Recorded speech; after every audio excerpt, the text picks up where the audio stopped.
eu sou o Revelson, nascido ali no Morro das Pedras, na década de 80. E quando... Eu vou falar um pouco referente ao meu nome, que é muito estranho. Caramba, por que é Revelson? Vamos lá. Eu nasci, meu pai tomava umas e outras e foi para o cartório me registrar com um papel, um rascunho no bolso. Eu ia chamar Erivelton. Nessas idas e vindas, ele indo para o cartório, ele perde o papel. Chegando no cartório, ele não lembrava o meu nome.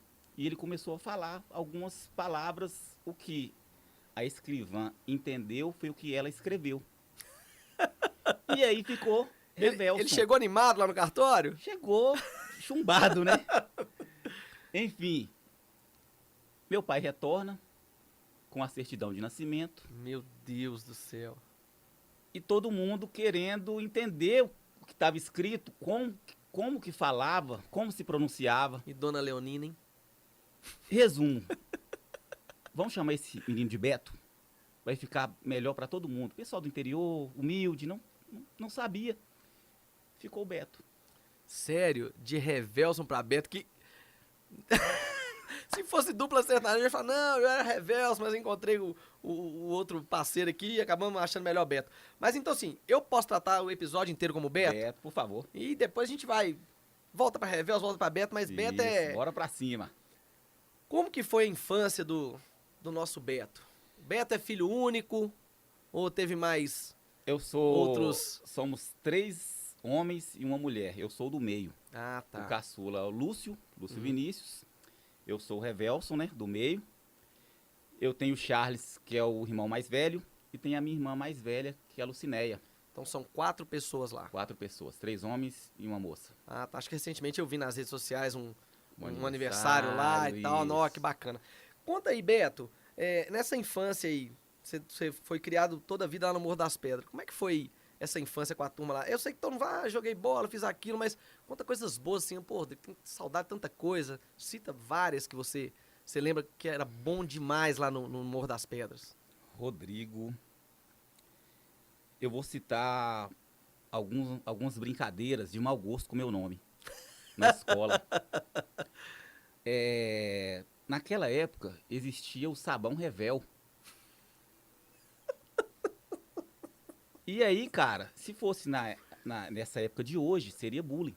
Seria, com certeza, com e certeza. Aqueles rádios que a fita ia pra frente e voltava, alto reverso. Ô, Beto. Cara, era Tadinho muito de você sofrimento. naquela época, cara.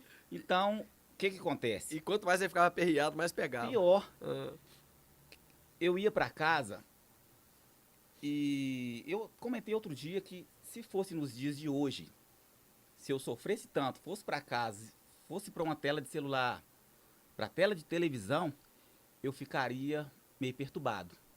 Só que naquela época tinha muita brincadeira na rua, cara. Era bom demais. Era né? bola, carrinho de guia, rolimã, finca. Carrinho de guia é qual? Carrinho de guia é É 4... porque tem um rolimã. Isso. O carrinho de guia é 2 rodas. É o carrinho de rolimã É o normal? rolimã. Ah, tá. Né? Porque tinha patinete. Patinete Porque na verdade com tudo era 4. com rolimã. Ah, Isso, patinete. Patinete com 2 Sim. e o carrinho com 4. Aí era o de guia Sentado. porque tinha o pezinho lá na frente pra ficar. Exatamente. Ah, tá. Mas, cara, Soltou muito papagaio lá naquele Morro das Pedras? muito papagaio, tinha muita amizade, né? Era muito diferente Muito. aquela época, aquela cultura, sabe, Rodrigo? Ficava muito- E a gente era muito feliz ali no morro. Não, acho que assim, a maioria das pessoas que a gente traz aqui, eu sempre tô falando 30 mais, 40 mais, até pessoas mais novas, a geração dos anos 2000 pra trás é uma geração que podia ficar na rua jogando bola. Eu tô falando jogando bola até 10, 11 horas da noite, sim, não é sim. jogando bola de dia normal igual a gente jogava, não. E tinha uma onda, às vezes entrava dentro de casa, tomava banho correndo, voltava pra rua e ficava sentado lá, batendo papo até 1, 2 da manhã. E era assim, coisas sadias, brincadeiras puras, pra falar a verdade. Sim. É claro que às vezes tinha briga de mão. Outro dia o Cleitão falou aqui, às vezes a gente brigava com a pessoa de mão aqui agora e no outro dia tava conversando de novo. E hoje, cara, esse mundo que tá sem freio, né? Tem hora que a gente fala assim, poxa, para o mundo que eu quero descer.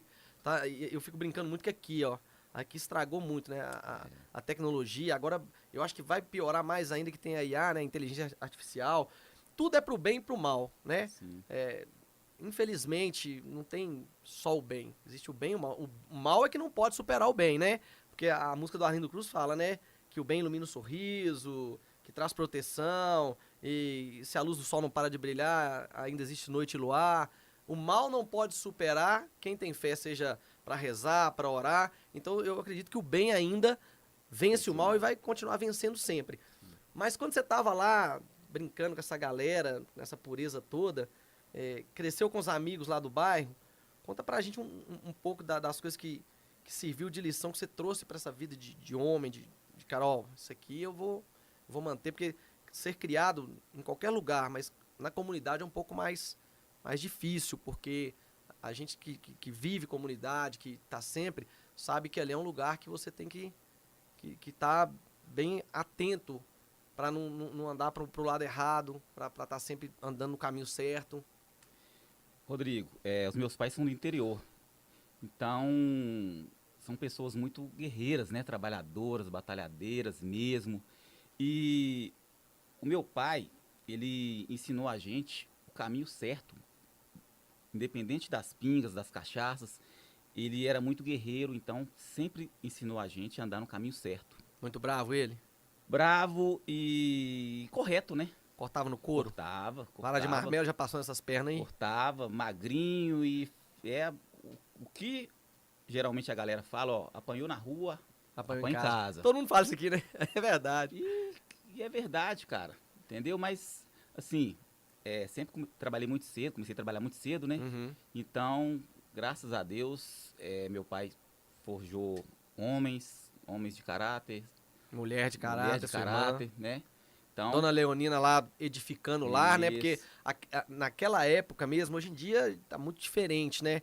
E eu tenho certeza que a gente brinca muito, né? A música fala, a Amélia que era mulher de verdade. A música fala da Amélia porque é aquela mulher que só ficava em casa lavando roupa e tal. Nada contra, viu, mulheres independentes, porque hoje em dia a gente fica muito preocupado de ser cancelado. Mas nada contra a independência da mulher, o lugar da mulher aonde ela quiser estar. Mas as mulheres daquela época edificavam lá dessa forma. Sim. Lavando, passando, cozinhando, Isso. Cuidando da família. O homem era o provedor e a mulher cuidava do lar. Hoje em dia é igual, né? A igualdade, a busca ainda das mulheres pela igualdade, que venham conquistando o seu espaço cada vez mais.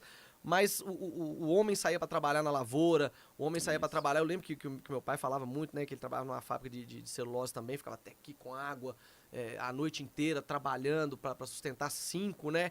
E lá na sua casa 4. Uhum. Então as coisas eram mais difíceis, mas dá uma sensação que era menos perigoso e mais feliz. Sim. Porque hoje tem muita tecnologia, né? Isso aqui afastou as crianças, chega perto hoje aí, menino de 2, 3 anos, 4 anos, consegue mexer a tela do celular pra lá e pra cá, entrar em joguinho. E muitas vezes eu falo aqui que não é culpa a mãe que é solo, às vezes ela não tem oportunidade de pagar uma babá, outra coisa, acaba cedendo isso aqui, a gente não sabe quem tá do outro lado da tela. Então, rasta pra trás, como diz a Hillary. Beto brincou bastante das brincadeiras puras e sadias com os irmãos. Como que era nessa casa lá? Agora eu vou contar da minha casa. Eu lembro, eu e meus irmãos fazendo isso, isso e isso. E minha mãe cortando a gente no couro. Era muito unido. Como é que era essa turma lá de bagunceiros? Então, era uma casa muito simples, né? Teia de amianto ali no morro. O telhado da casa, da cozinha ali era muito baixinho.